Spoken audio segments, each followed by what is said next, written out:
sure. And before the press conferences even start. I mean, we could talk for 45 minutes just about how atrocious the defense is. He's just picking the big guys. Jordan Mailata, he's huge. He'll be good later on. Josh Sweat, he's tall as hell and strong. Let's get him. We'll figure him out.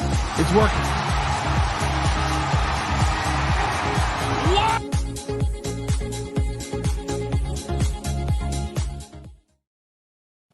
Good morning, everybody. Welcome to Trending in the AM on DSM Media.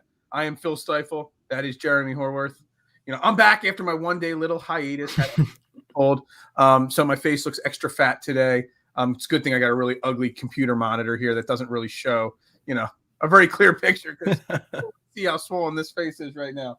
We are brought to you by Manscaped, the best in men's grooming needs. Check them out at manscaped.com. You get 20% off with promo code TRENDING at checkout, along with free shipping. Holidays next week. Thanksgiving is here. Black Friday. It's a week away. Make sure you head over to manscaped.com. Check out all their products, not just the grooming products, their lotions, their shampoos, their boxers, their shirts. They've got so much great stuff. Make sure you check them out. Also, check out our t-shirt store on the TeePublic website, DSM Media's site. Lots of great designs, and all the logos of all the shows are on there. Support the shows that way as well. Jeremy, I'm surprised you didn't replace me after one day, you know? And you bring Scotty in. I'm surprised Scotty's not here in place of me for good. I think you kind of wish Scotty was here instead. I feel like you wish you were still in bed right now. All right. Yeah. Dude, I have so much ibuprofen in my system right now. We're going to wing this one as best as we can. No, I'm excited to have you back, though. It felt definitely a lot different not having you in the morning. But, hey, we're all good. You're already back, so let's get this show on the road. I mean, I took one day off, so it doesn't exactly. But I used to use that phrase. It was an old wrestler used to use the phrase, no days off. That's what I try to be. But, you know, I had to take the one off. But, yeah, that's it. All right, so we got lots to talk about today. We're going to talk about the Sixers' big blowout loss. We're going to touch on the Flyers game. But before we do any of that, I know this topic is really special and near and dear to Jeremy's heart. Major League Baseball announced their managers of the year yesterday. Cash won from Tampa Bay. We'll get into that second. But one Mr. Gabe Kapler won manager of the year for the Giants that nobody saw coming. Maybe Jeremy, though, because I know he was bragging about it all day yesterday. Yeah, all day. He's got clips of him saying that 2 years ago. Yes. Gabe Kapler was going to win manager of the year. So talk about Gabe Kapler, Jeremy. Okay, this is going to give an explanation. So when a couple years ago, I think it was like September of 2019. I forget the exact. It said it in the clip. I know it said it on there. Yeah. But me and John Jansen used to run a podcast. It was when I was still in high school, and I just wanted to just start off. He's still in high school too. I mean, he looks like he's in high school. I'm showing him that you said that. There. I'm showing him you said it. I love it. But don't make me laugh. Sorry, it hurts to laugh. Okay. But when we're doing the podcast, we would talk a lot of Phillies because that was just always like my main thing, and it was right when Gabe Kapler. That clip was right when Gabe Kapler left the Phillies, or the Phillies let go of Gabe Kapler, and I said, well, wherever Gabe Kapler goes, he's going to find a new team and he's going to become a manager of the year. And I fully meant that. And John was like, he's like, I'm going to quote you on it. This is today's date and yada, this, yada, that. And I was like, well, in 2020, he's going to win manager of the year. Well, I think I get a little bit of a pass because COVID happened. It was only a 6-game season. So the next full season available, Gabe Kapler won manager of the year. And I'm going to give myself credit for that. I saw it coming.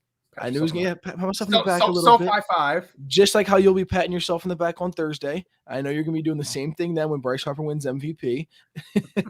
So Gabe Kapler winning it. But that's that's not of a bold decision. Like saying Gabe Kapler is go after. I mean, you could say I want to talk about the Phillies run with Gabe Kapler and all. But you know, saying Gabe Kapler is going to win manager of the year after, I don't want to call it a train wreck, but a very disappointing 18 and 19 with Gabe Kapler, especially, you know, that August-September run. The teams were in it, you know, for a while there with Gabe Kapler, and then his teams always seem to, you know, just domino effect and snowball out of contention towards the end of the season. You know, that's a bold prediction saying that. How did you see through, you know, the problems that the Phillies had and him coaching that team, you know, to still think and have the faith that he was a manager of the year quality candidate? So that Phillies team that Gabe Kapler was managing should not have even been an 80 win team. Right. But They were. Somehow they managed. When you look at the pitchers they had, we don't have any of them. They were all terrible. Like it was Pat Neshek at 40 years old. You had Jared Eichhoff in the starting rotation. I forgot about him. Vince Velasquez when Vince Velasquez's name was always brought up all the time. Yeah, it was still brought up this guys. year. Yeah, exactly. Hey, we had our man Jason Voorhees, who'll be on for the What's Up with the Flyers, had him winning like 18 games this year in his preseason. Like he thought he was gonna have a breakout year this year, so we'll call him out on that tomorrow. We're always everyone's always on the Vince Velasquez train. I'm happy that's done with. Velasquez is fully gone, thank God. But just the guys he was, Mike Morin, just guys that you're not going to hear on any other ball club. And the thing is that he still got this team, and it's not just him. I don't think the manager position is as important as in other sports for baseball. It's a lot to do with the pitching coaches and the hitting coaches, and the managers usually want to bring them in here. I'm not saying Gabe Kapler didn't deserve or anything like that. It's just he just called games well. He made a little bit of crazy decisions when he was with the Phillies, but most of the time they seemed to work. When it worked, you didn't hear it that much. They wouldn't say, "Hey, that was a great call by Kapler." The only time you ever hear something is if they do something wrong. Joe Girardi, pretty much in all of Philly sports. Yeah, it's everything. Yeah, exactly. But just it happens with Joe Girardi now too. Joe Girardi, he makes probably even more bad calls than Kapler did, and that's really saying a lot. But Joe Girardi makes a lot of bad calls, but there is some calls that he makes good calls on, and you won't hear anyone say, "Hey, there you go, Girardi. Maybe he's figuring it out." You don't really hear that. All you hear about how he makes a million double switches at games and all the bad calls he makes, taking pitchers out too early or not taking him out in enough time, having Vince Velasquez go 7 innings when he shouldn't be going any more than 4. It was just them kind of. Do you think the Phillies made a bad decision? I mean, obviously you do, but I on the other side of it, I still think that he had to go because of the reputation he was getting. Did they make the right decision letting him go? So I was in my opinion, it was on that same show too. I said that Gabe Kapler leaving, I don't think it'd be the worst thing. I wanted him to stay unless we got one manager, and that was Joe Girardi. In this show, I kept on saying this: like, if we got Joe Girardi, I'm fine with Kapler leaving. But that is the only reason I'm okay with Gabe Kapler not being on the Philadelphia Phillies is if we get Girardi. It happened, so I'm gonna be okay with that decision. I really don't totally regret it. Again, I don't think managers are that important in baseball. Yeah, I mean, Aaron's checking in on Facebook saying managers are puppets now. It's all comes up to higher ups. It's all about analytics. Yeah, and I just think that the Phillies and Philadelphia wasn't ready for Gabe Kapler's level of I believe in analytics, but not to the level that Gabe Kapler does. Yeah. I think you got to have some feel and some analytics in all sports. Analytics are important in all sports. But, I mean, Gabe Kapler, even this year with San Francisco, he learned from some of his mistakes, but he still was, strictly an analytics, run. I think it was like, lead 18 pinch hit home runs. And, they were definitely doing things in a way that's not, the normal trend in baseball. Yeah. And again, that's something that he's just different. Kapler's just different with that. And we look at the team the Giants had. Yeah, Aaron's checking in again. Kapler was ahead of his time with the analytics there. No team was doing it the Kapler way yet. Now you see more and more teams exactly and appreciate it. Even in all sports now. You see more and more of the analytics. Year in and year out start to pile up. Yeah, and the Phillies wanted to go back with a little bit of an older school guy in Joe Girardi, and maybe did all of us overreact to Joe Girardi, and maybe think he was a lot better than he was. I did. Probably. We probably did. He won a World Series with one of the best rosters of all time. Me or you could have won a World Series in 2009 with, that roster. Exactly. All you got to do is get the ball to Mariano Rivera in the 9th inning and you're good. That's it. So, I don't know. I still like Girardi. That's for a whole different conversation. But the Giants were not a good team the year before, and he led them to 107 wins this year. And I want to bring up some of the names. Buster Posey, Brandon Brelt, Brandon Crawford, Evan Longoria. These guys are Posey just retired. They haven't been their all-star top-tier level self for a year, 2, 3. A couple years. And they all had great seasons. Kevin Guzman, Alex Wood, I don't know how, DeSclafani. These guys were all 1-year deals. It wasn't like these guys were signed to these big money deals. These guys, overachieved and overperformed. You saw guys like Darren Ruff hitting pinch hit home runs. Yeah. left and right for them. So the analytics, I guess that team bought into the team philosophy that Kapler was selling and the analytics that he was selling. And I guess if the whole team buys in, I guess it proved that it could work at least in the regular season. Now we'll have to see if he could do it and make like some more long-term success in the playoffs. Because obviously they went down and lost in the first round of the playoffs there. Yeah, they went up against the Dodgers. Always a difficult team to beat, but especially in the playoffs. Yeah, especially in the playoffs. But again, I think Kapler's going to stay successful.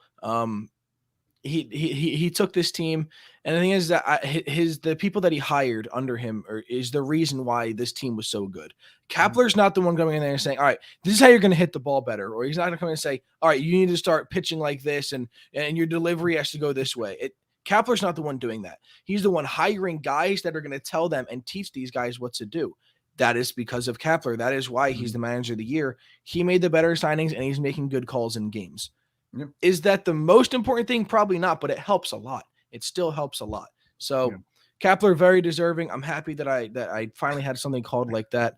That's about the only thing I'll get for the next year. So I'm going to take it. You'll get right for the next 10 or 12 years. Exactly. So I'm going to take like one right take in my life. So yeah, exactly. Yeah. So the question is then in baseball, I mean, I still truly feel you can't be solely analytical like Gabe Kapler to win a World Series, but you also can't be solely old school like Joe Girardi. You got to find some kind of a middle. You got to find managers that are somewhere in that middle ground. You need to take the best traits of Joe Girardi, the best traits of Gabe Kapler, and somehow find somebody that's, encompassing both of them. Or you got to start training people, put somebody under these guys and have them work together. Is that right? Or do you think it's going to be baseball at some point will be solely analytical like that?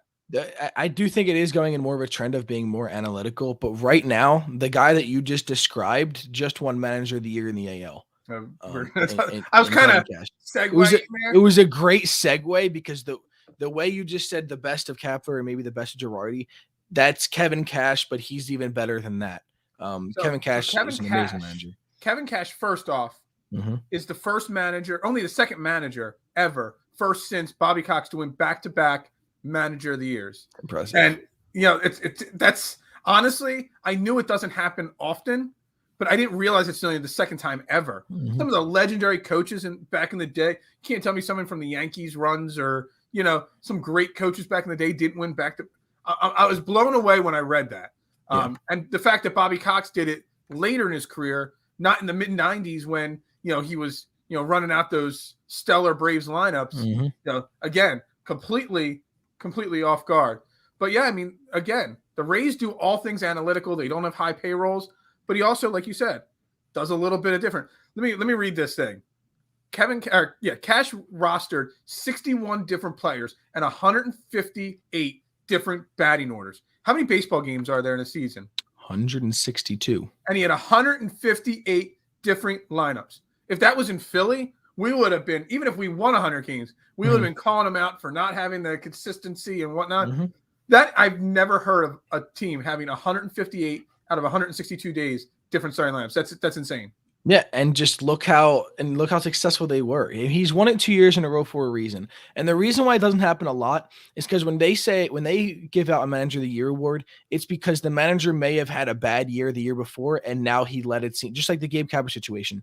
He didn't have a very good year the year before. He was with Philly and had the whole entire Philly situation happened, and now he's had 107 wins. That's why they're going to give it to most of those guys. They gave it to the I can't think of the Athletics manager a couple years ago, but he won it a couple years ago when he won like 98 games, and the year before he was in like the 70s. So it's hard to get back to back when you're coming off a Manager of the Year case, and to win back to back, extremely difficult, but he did it, and it's very deserving. The way he does analytics is some of the best that we'll ever see. Any Philly fans do not ever expect to get anyone like Kevin Cash. There is only one Kevin Cash here, and there's a reason why he won it again. And when you see this team, you look at the budget. He had guys that got injured. Tyler Glass now, probably their best pitcher in that rotation, injured all year. Just guys going out, and he's like, okay, that's fine. We'll just develop a new guy. I'm gonna read you a quote from him winning the award yesterday. I mean, there's a lot of quotes, but this one really, I'm reshaping it I'm reading the quote, but I'm reading the first sentence last and the second sentence first. So he said, "It's a tremendous staff that I have the opportunity of working with on a daily basis. The front office, the player development, speaks volumes. We make it work." I mean, that's a coach right there saying we. And what you touched on earlier, it's all the other staff that make the manager, the pitching coach, the hitting coach, and all that stuff. I just think that phrase and those two lines, "we make it work," and the tremendous staff, speaks volumes for what Tampa does. Let's be honest. Tampa Bay, they kind of do what the Marlins do, except they actually win regularly. You know what I mean? Exactly. They don't spend money. Their team, they don't have guys there for 12, 15 years. No. They keep rotating guys in and out of that franchise, but they have a system. They know what works, and it does consistently work. And again, they beat the Yankees out and the Red Sox, the two highest payroll, two of the three highest payrolls in baseball, in winning that division. Yeah, exactly. And they've done it for a couple of years straight now. And just like you said, they don't have these guys who are there with 12 to 15 years. They don't have guys that are making much more than like $15 million a year. Yeah. There's very limited guys there, and they just make it work. They're playing baseball, and that's kind of where the old school comes in. Just get on base.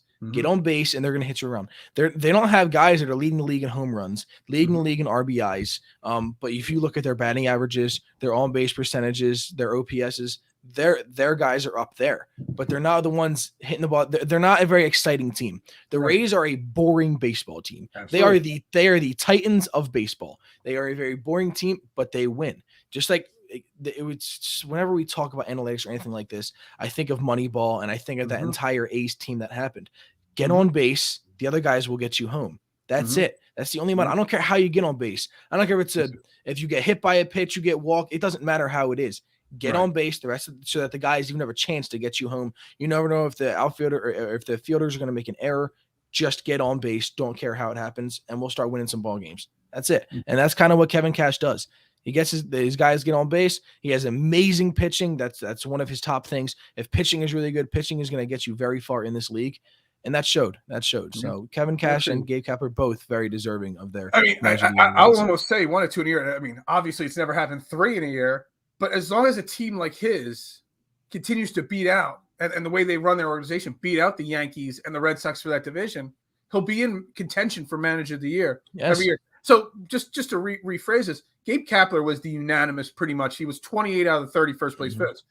Cash was 17 or 18 of the 31st place votes. So it wasn't as unanimous in the AL, but he still won it. So that's all that matters. I just want to realize how hard it is to win back-to-back years. The fact that only 17 people or 18 people gave him the first place vote, I think that really solidifies it even more. Yeah, and that's probably because you're like, he won it last year. This is what he did last year. This is what we expected out of him. Should he really win it? Kind of like that. The way I view manager of the year is kind of like the most improved player of the year in the NBA, but for coaches. Whoever's the most improved team gets the manager of the year. Exactly. That's kind of how I view that. Exceeding expectations team. Yeah. Exactly. So there's one other piece of baseball news. I want to get your opinion on it.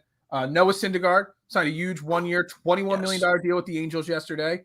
Going out there to LA, be there in that rotation with Ohtani, and Mike Trout will be coming back next year. Yes. Is it a good deal for the Angels, and is it a good deal for Noah? Because I mean, obviously he's coming off an injury. I think he only pitched a few innings in relief late in the season, and that was it.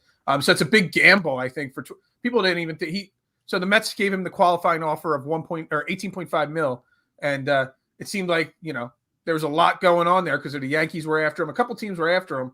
So getting 21 million, they lose a second-round pick because of the qualifying offer. I want to get your opinion on both sides, the Angels and Syndergaard's side of the equation on this deal. So it is 100% a very risky deal. Syndergaard has not stayed healthy. But something that kind of, when you look back at it, a lot of Mets pitchers have had a lot of injury problems. When you look at their whole rotation, when they all have the picture and holding the ball out and all of their good guys are there, they all had injury. Matt Harvey was there. We thought he was going to be the next star. He got hurt. Matt Harvey. They had Avengers names: Harvey, Syndergaard. The ground. Exactly. I mean, even what was the other guy? Matz, the lefty. He was even Steven Matz. Yeah. All of these guys have been. Even Zach Wheeler had his injury problems in New York. So maybe it's a New York thing, and Syndergaard's like, okay, these guys don't know what they're doing. Maybe I just gotta get out of here. and maybe I can figure something out there. I like Syndergaard moving. I love Noah Syndergaard as a pitcher, but the guy can't stay healthy. That is terrifying that you're paying someone $21 million that cannot stay on the field. Now, I wouldn't have wanted the Phillies to make this move for $21 million. I would have hated this because if this doesn't work, you're wasting all that money, and this could determine the playoffs for you. This could determine how far your team goes. You're wasting a lot of money. I don't want to say wasting it. You're using a lot of money on Noah Syndergaard, not knowing if he's going to play well. If he plays bad and you just threw away $21 million, you could have used that on a couple of different bench bats, or even a really good player in general, a really good bat, or just a less risky pitcher. Right. I mean, the thing is that you just talked about analytics, and you don't need to spend the money to win. It's a big risk. It is. But if Noah Syndergaard plays like how he was supposed to for years, if he comes out, he stays on the field and he pitches the way Noah Syndergaard does when he's healthy, that it's a 1-year steal. This guy he throws hard, has an amazing sinker, great changeup, hard fastball, throwing near 100 miles an hour. But again, I don't know how well he's going to play after all of these injuries. I read that. I know he only had a few outings, and they were all in relief out of the bullpen when he came back. That he did not throw one slider or one curveball yet. Still in a game, I bet not. And his fastball was 3-4 miles an hour below its average. Yep, I believe it. Again, he hadn't pitched in 2 years. You know what I mean? Pretty much. So expect it. But it's a huge risk. I love the players that gamble on themselves for 1-year deals, especially when they get the 1-year deals. I mean, he didn't sign a 1-year, $5 million, prove it deal like you see in some sports. He signed a 1-year, $21 million deal. So it just, it goes to show that teams still want pitching, and pitching is, king. But also, it's not like he's banking. If he fails, it's not like this is his, it was $5 million. That's it for the rest of his career. He just got $21 million on a big question mark. So I think it's a no-brainer for him going to LA. Plus, there's a lot less pressure playing for the Angels than playing for the Mets or the Yankees, or I know it's in LA, but let's be honest, the Angels are secondary to the Dodgers in LA. So it's not like they're the main attraction out there. So there's a lot less pressure. Ohtani and Trout are going to get all the attention.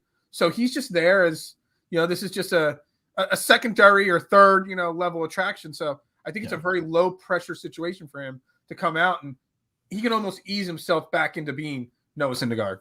Yeah, and the best thing about this signing is that we can now cheer for Noah Syndergaard. We are not forced to hate him anymore. Like the guy that is nicknamed Thor. We don't have to hate this guy anymore. Yeah, they had Thor, they had Captain America. Who else did they? What were all the nicknames of those guys there? Oh my God! I think it was Harvey was Captain America, right?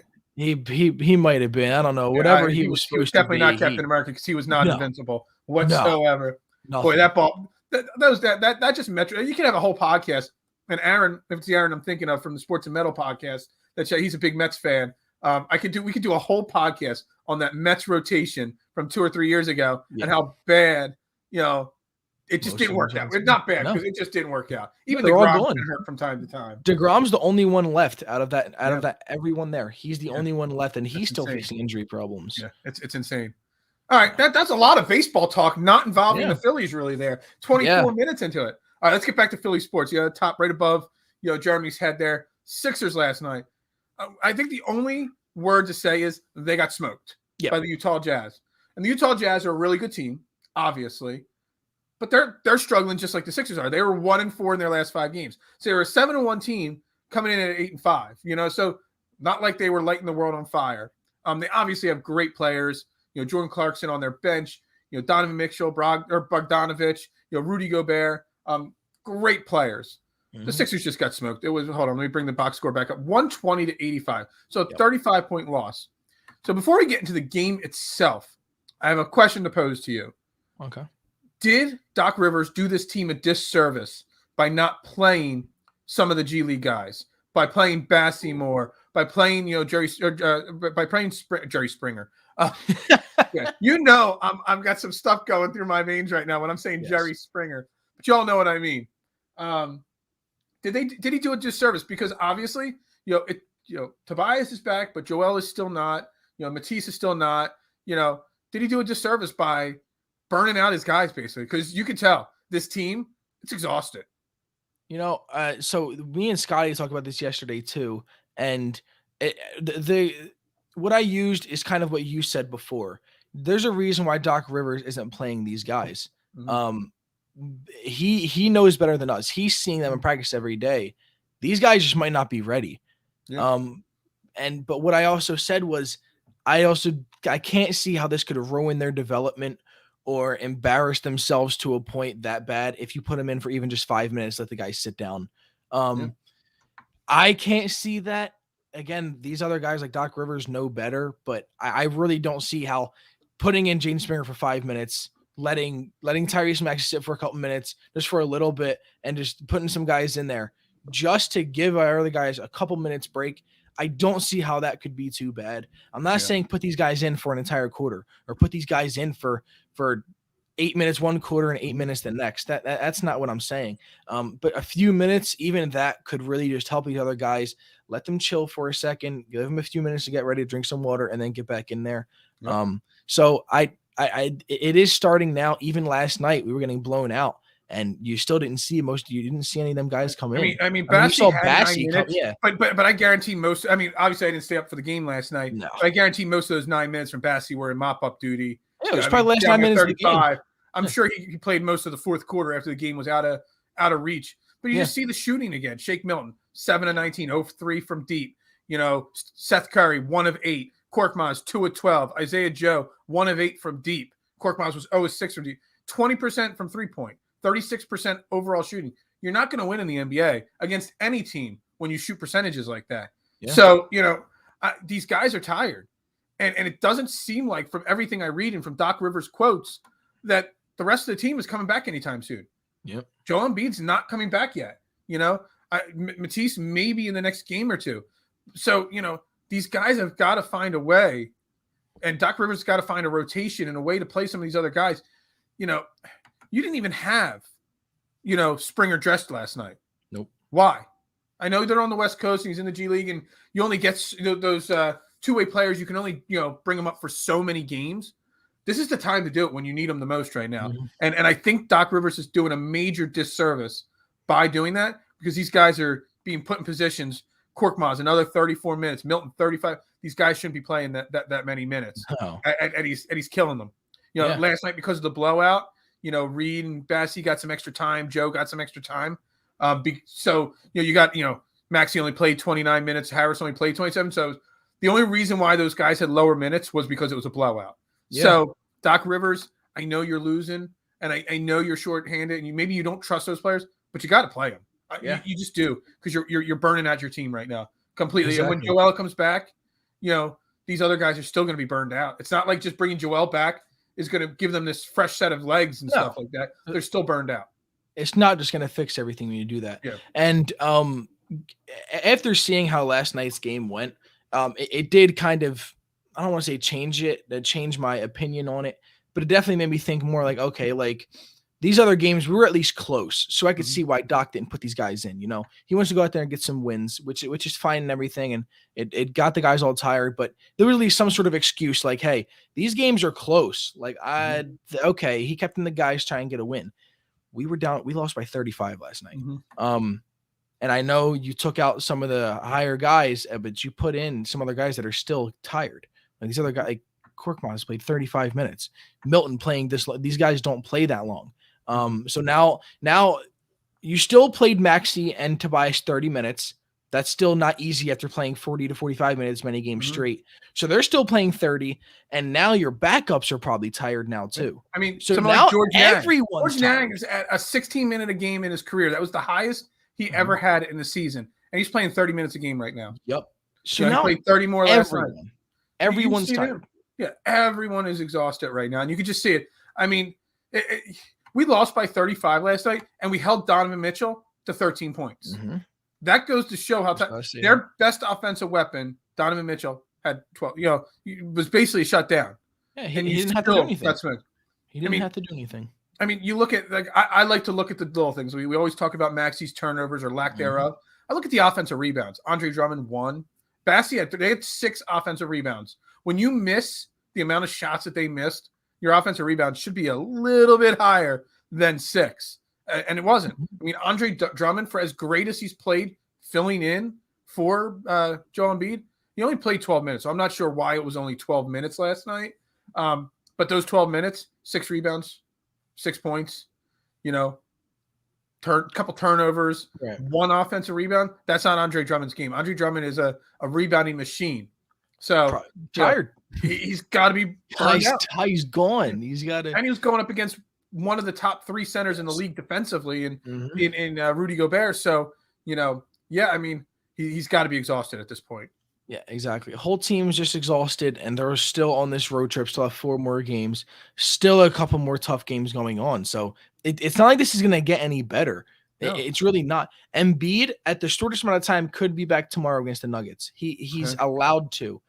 He's still showing symptoms. He still hasn't had his 2 negative tests. Exactly. So, where Doc's comments were Matisse, we just got to find a way to work him in. Makes me think he's passed his tests. His conditioning is just not there to play, maybe. I don't know. Yeah. Or he's passed his test, but still has – I don't know what Doc's vague statements mean. But, Joel's, he's still got to pass the 2 tests means that they probably tried to test him in the last day or so, and he came up, still positive. I know he still has symptoms. They said he still does have symptoms. So that is – I don't know. We don't know how long we could be without Joel. It could be a lot longer than we think. And the longer he sits – we all know about Joel Embiid's endurance and his gait. It takes him a little while, or he's gassed right off the bat. So when he comes back, he ain't gonna be himself, not at all, not even close. So this is gonna be a long stretch. Are you gonna now they're 8-7. It's 5 losses in a row. I mean, when do you hit? I know we're shorthanded and none of these guys are around, but at some point you have to panic, right?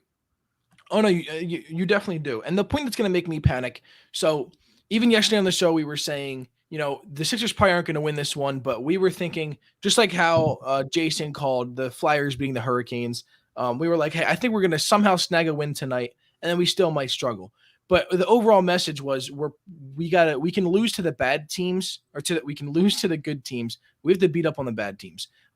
We can lose to the Jazz. We can lose to the Nuggets tomorrow night. But after that, we have the Trailblazers and Kings. If we lose even one of those games, that's when I hit the panic button. Okay. If we lose to the Nuggets, I'm not going to be too stressed. You lose to the Nuggets tomorrow, that puts you at 8-8. And then you got 2 more games, and you got to win one of them. So you're hoping that they're 9-9 in the next by the end of the next. I'm still panicking at that point because, like I said, 1 game early in the season doesn't matter. But 5 games in a row, 6 games in a row, 7 games in a row of losing. That's when you start to think that. All right, so it's going to snowball. Even when you get Joel back and Matisse back, they're still worn out players, and they're guys coming off of COVID. It's going to be a problem going forward where by game 30, we might be 15-15 or 16-14. Now when you're at that far into the season, now it gets harder and harder to creep back up the standings. Yeah, and then your guys getting more tired again. Said it last week on our show. I said it on Scotty's show, You still got Ben Simmons, which we're going to have to spend a minute or two talking about Ben Simmons here. We still got Ben Simmons sitting there. Whatever his issue is, it is. You need to make a trade for some fresh legs. You have to. Or like I think was it on our show here or was it on Sky's where I said you might as well play him in the West Coast swing. Yep, that was our show. Here, that was us talking about that. I have so many shows I can't keep track of where I say what. You got these fresh legs. Why isn't he? There's no Joel there. Let him play right now and show off what he's got.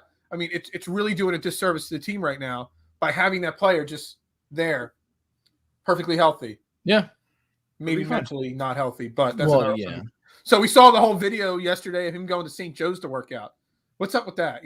The Sixers just announced again that they're still finding him. They're finding him more for not going on the West Coast trip, even just to work out, not to play. And but yet you see him walking around St. Joe's University's campus and working out with the Hawks and stuff like that. If you can work out with that college team, you can work out with your team, even if you don't want to play. Yeah, I don't know, but I don't know.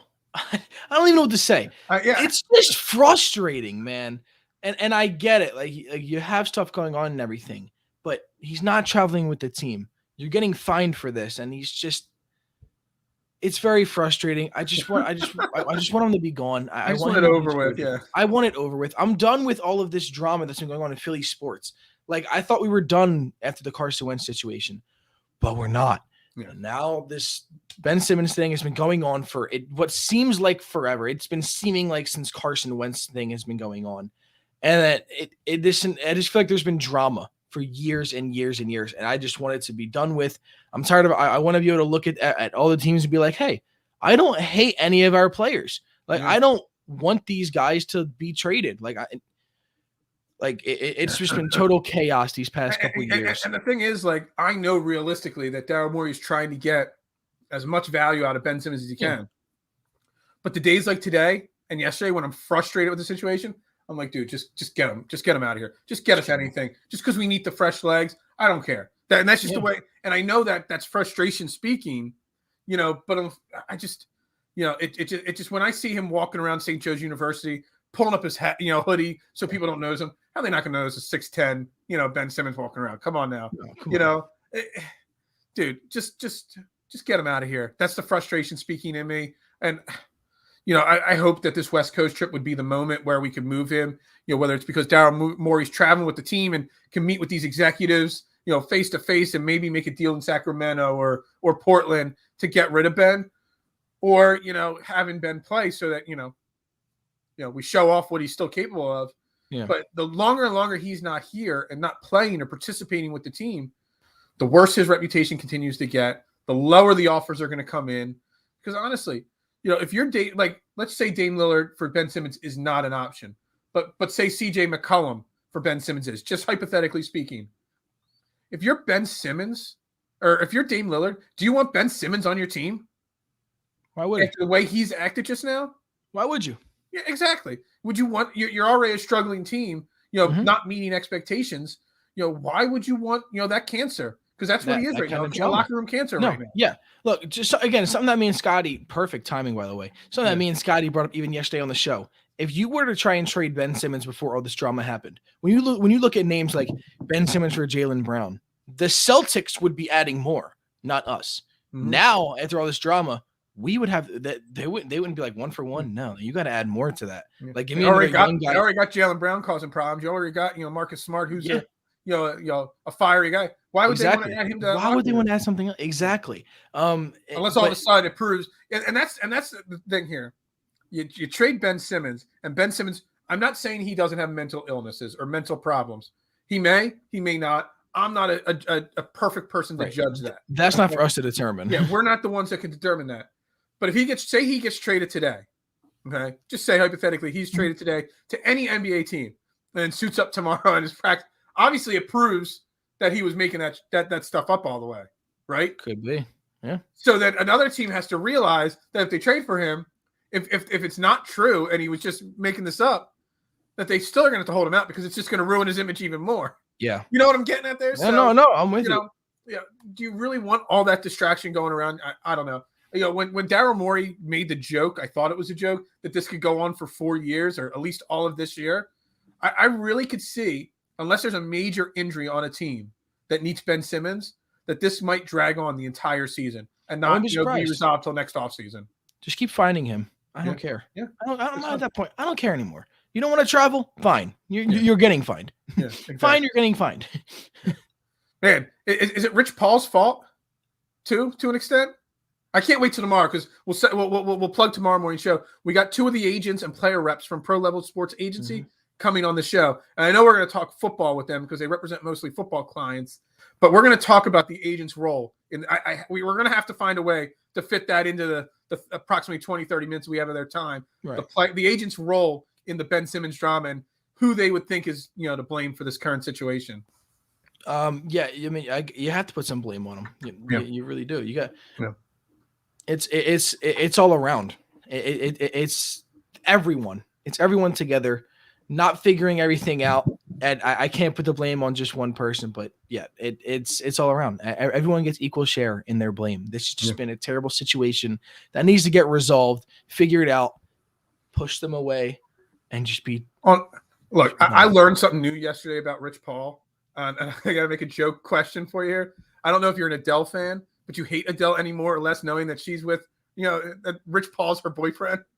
I didn't even know that. And now I saw yesterday because she had a big interview with Oprah or something like that in Performance. So then the next day it came out her sitting on I don't know which game. Her and Rich Paul were sitting on the sideline of one of the games last night. So it Mm-hmm. was all over social media, the two of them. It was the first time they've announced that they're publicly together. Oh, And great. I'm not a huge Adele fan, but now I'm definitely not a fan. No. If she's hanging and rubbing shoulders with Rich Paul, No. that just totally ruined that right there. You know, yesterday, so I work at my local Walmart, and they were playing Adele, and I said to someone, I was like, you know, Adele has a great voice. Mhm. And now that I'm learning this information, her voice is terrible. Yeah, she's awful.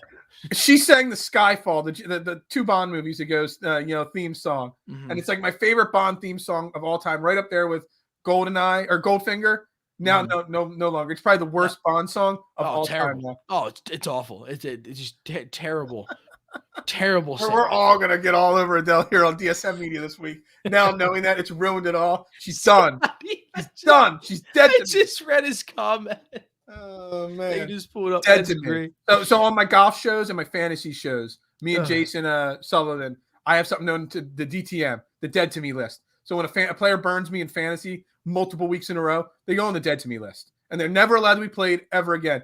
And it turned into golf where my Dead to Me list was more players. Like it left me with less players to actually use than not, because I was always picking the wrong players. Yeah. So now Adele, she's on the Dead to Me list. Done. Out. I like it. Yeah. All right, let's real quick. We got one more topic to discuss here. Then we got to wrap this show up. Flyers last night beat the Calgary Flames at home 2-1. They're now 8-4-2 on the season. We got the What's Up with the Flyers tomorrow with Jason Voorhees. Yes. The Calgary Flames are a good team. They're 8. Hockey. Again, another game I didn't watch last night because I was laid up. But again, 33 of 34 saves for Carter Hart. It seems like this team will go just like in the past as the goalie goes. If Carter Hart plays well, this team will play well. If not, they'll struggle. Thoughts on that? So something that I did want to bring up real quick is the Kevin Hayes goal. Yes. That moment, fantastic moment. Actually, like when I saw it on Twitter, I had chills. Just his celebration and everything, just pointing up and everything. It was a great moment. So that was my favorite part of the game. For those that don't know, you want to explain that situation there? I don't know it too well. Okay. So it's his brother, Jimmy Hayes, correct? Yeah. Yes. His brother Jimmy Hayes that passed. I don't know exactly what happened and everything. Right, yeah, I don't know the whole situation. I just know he passed away. All I know is that Kevin Hayes' brother, Kevin Hayes' brother Jimmy Hayes did pass away, and that was Kevin Hayes' first goal since the accident happened. And he scored a nice goal, and he just had a great celebration pointing up. That goal was for his brother, and just a very chills moment. We don't have it pulled up, but if you guys are just looking for a moment like that, just look up the Kevin Hayes goal. It was great. It's goosebumps. It's a goosebumps type moment for sure. 100%. Yeah. But that tied the game up in the second period, and we went on and we went into overtime, and we scored a nice goal in overtime to get the win. Atkinson leads the team in goals with 7. Yeah. I saw the highlight of the goal. It was basically all Couturier. Mm-hmm. He stole a puck, broke away, got pad saved by the goalie from Calgary, but Atkinson was there for the rebound putback, and that's it. That's all she wrote.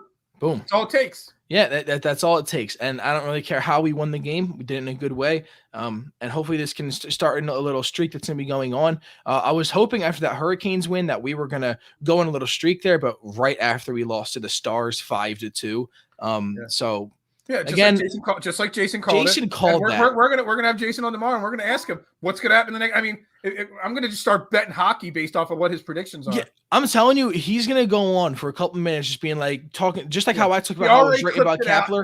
Oh yeah, I've seen it. I've seen him all over. I love it. I love Jason. He's so no different than you calling out Gabe Kapler winning the exactly of the year 2 years ago. You're next. No, I'm not.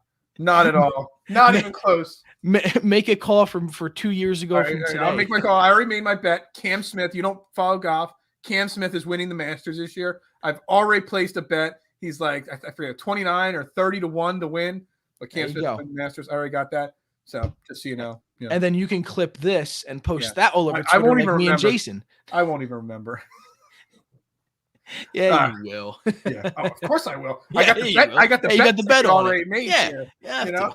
I did make it. I'm a golf guy. Obviously, I host a show with Jason Sullivan, a golf show. Which will be back. It's only like 6 weeks till golf season starts. Yeah. So we'll be back with Fairway to Heaven really soon on the DSM network here. But I made a fun little bet. So I parlayed there's 4. I don't know how much you know about golf. There's 4 major championships a year: the Masters, the U.S. Open, the PGA Championship, and the British Open. So I picked the winners of all 4 events, okay, and parlayed it all together. And the odds to pick 4 events and parlay them together are insane. So I placed a $1 bet. What do you think on exactly right winners on all 4 events? What do you think the payout on a $1 bet is for 4 events? It's not picking 20 games. It's picking 4 events. See, it's got to be way more than I'm thinking now. $890,000 is the payout. And I didn't make these bets like blindly. The only thing that's bad about my bets, I picked 4 guys that have never won a major tournament before. Okay. But they're all 4 guys that should at some point win a major. Yeah. And if I get the first 2 right, if I get the first one right, the payout offer that they will give me probably will make it worth cashing out right away. But like I picked Cam Smith to win the Masters. He's due to win a major. He's one of the hottest golfers on tour.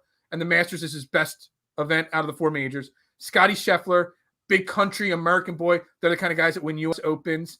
Daniel Berger, a ball striker. Guy's about 33, but never won a major. But the PGA, he's very similar to Justin Thomas. It's an event he can win. And Victor Hovland's like my favorite guy that should be on my dead to me list. But for some reason, because I like him so much, I won't put him on my dead to me list. Him win the British Open. You know, he almost won it this year. So, you know, 4 first-time winners. $1 bet. It's like $889,700. It's $890,000 for a $1 bet if I pick those 4 right. But I bet you if I get the first 1 or 2 right, they're going to offer me a huge offer, especially if some of the other guys are playing well. So yeah, that's what the bet's for. I'm about to do that. I'm about to just do it on mine and be like, just pick 4 random guys to win Phil. 4 majors. You know? I'm just gonna copy yours. I'm just gonna copy your 4. Yeah. Okay, that's fine. All right, you win, I win. Hey, we even touched on golf and trending in the AM. Yeah, look at that. This is the last week, the RSM Classic, which you make sure you follow Jason Sullivan on Twitter at jsully2121. Part of the DSM crew, does the fantasy football show with me. We do the fantasy golf show. He's writing articles for FanShare. Also, it's a great fantasy site, and this is the last week for golf, really. Then they take a little holiday break, and then we come back in January, and that's when the Fairway to Heaven show will be back. But the dude's the smartest fantasy football and golf guy that I know, and he's doing great work. So make sure you're following him. Shout out to another member of Team DSM there. So anything else you want to wrap this show up with here today? I think gotta go take some more painkillers here. Although laughing and talking, I'm sore. I got another show tonight, which, by the way, let me plug tonight's show, Trending for 4 Quarters. I got the Talking 215 crew coming on with me. Oh, there you go. The shows are called Trending in the AM and Trending for 4 Quarters. So tonight's topic on Trending for 4 Quarters are trending Eagles. We're going to talk about the Eagles that are trending up and the Eagles that are trending down and what has to happen and what players have to do to continue their trends, to continue this little positive run that the Eagles are on at the moment. So that's what we're talking about, trending tonight at 9 p.m. right here on DSM Media. Boom. Done. All over. Yeah, that's right. And we got, of course, like I said, the pro level sports agent guys tomorrow on the show. Vince is the main guy. I can't remember the other guy's name at this moment. But Vince, one of the player reps and one of the agents are coming on tomorrow. We're going to talk football. We're going to talk European football, but we're going to talk the NFL. You see the PJ Walkers and the Taylor Hennickes, you know, how they come from other leagues, they get their chance. Mm-hmm. Now there's all these great football leagues out there that you can, if you're a player that wants to continue your career or get a shot, you know, there's lots of great opportunities out there. And then of course we're going to talk Ben Simmons and the agent role with them. So that's all I got for today. I love it. Another great show with Phil. Happy to have you back already. Happy to have you back. Hey, in like 2 weeks, I got to get another thing done. So I'll text Scotty. Yeah, I don't know. Sometime at the end of November, I got to have a root canal done in the morning. So yeah, I'm trying to fix these before they all fall out. So that's right. I'm sure Scotty will be available. Yeah, I'm sure. This is Trending in the AM. That's Jeremy at J Horworth 11. I'm Phil Stifle at Beard and Knowledge. Make sure you're tapped into DSM Media at DSM_media. Follow me on Twitter and Twitch and Facebook, and subscribed on YouTube. It's very important you click the notification button so you don't miss a show. 16 shows, 7 days a week. You can't miss any of them. Great content every day. Hey, El Parcero did a post-game flyer show last night on our network. Oh, that was awesome. The stuff just keeps rolling on in on DSM Media. Brought to you by Manscaped, the leader in men's grooming needs, products, shirts, gear, everything. Make sure you check them out. Manscaped.com. Use promo code TRENDING, TRENDING. At checkout, get you 20% off and free shipping. Again, nobody will be disappointed if you get them something from Manscaped this holiday season or birthday. And my birthday's coming up in a few weeks. No one will be disappointed if you get them something from their website. So check them out. And by using the promo code TRENDING, they know you got sent from us here at DSM Media. So Hey, that's all I got. Hey, I like it. I like it. Hey, also really quick add on, Union game is this Saturday, first playoff game. There you go. Make sure you tune into that too. And if So you need somebody to follow for the Union, follow El Parcero. El Parcero Philly on Parcero's Twitter. the guy. He He's the is guy. Mr. Union, Duke, Yes. whatever. Yeah, I'll Anything. have my Union shirt on Saturday for sure. Oh yeah, for sure. Absolutely. All right, for Jeremy, I'm Phil Stifle. Thank you for tuning in today to Trending in the AM. We'll be back tomorrow morning at 8:30. As always, hey, stay locked in. DSM Media to the moon, people. Go Birds.